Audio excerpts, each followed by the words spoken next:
Red ಚೇಪೆಕಾಯಿ ಮರ ತೋರಿಸ್ತೀನಿ ರೀ ನಿಮಗೆ.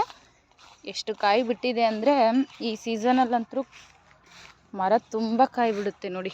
ಇಷ್ಟಿದೆ ಹಣ್ಣಾಗಿ, ಯಾವುದೋ ಪಕ್ಷಿ ತಿಂದಿದೆ.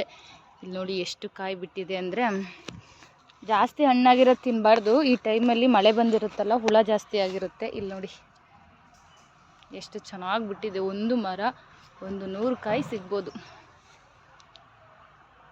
ನೋಡಿ. ಆ ಕಡೆ ಅಂತೂ ಹೆವಿ ಇದೆ, ಬಟ್ ಅದು ಫುಲ್ ಹಣ್ಣಾಗಿಬಿಟ್ಟಿದೆ. ಹಣ್ಣು ಮಾತ್ರ ಈ ಸೀಸನಲ್ಲಿ ತಿನ್ನಬೇಡಿ, ಹುಳ ಇರುತ್ತೆ. ಸ್ವಲ್ಪ ಈ ಥರ ಅಂದರೆ ತುಂಬ ಹಣ್ಣು ಆಗಿರಬಾರ್ದು, ತುಂಬ ಕಾಯಿ ಇರಬಾರ್ದು, ಈ ಥರ ನೋಡ್ಕೊಂಡು ತಿನ್ನಬೇಕು ನೋಡಿ. ಎಷ್ಟೊಂದು ಬಿಟ್ಟಿದೆ, ಏನು ತೋರಿಸ್ತೀನಿ ರೀ ಇಲ್ಲಿ ನೋಡಿ. ನೋಡಿದ್ರೇ ತಿನ್ನಬೇಕು ಅನಿಸುತ್ತಲ್ವ. ಈ ವಿಡಿಯೋ ನಿಮಗೆ ಇಷ್ಟ ಆದರೆ ನಮ್ಮ ಚಾನಲನ್ನು ಸಬ್ಸ್ಕ್ರೈಬ್ ಮಾಡಿ.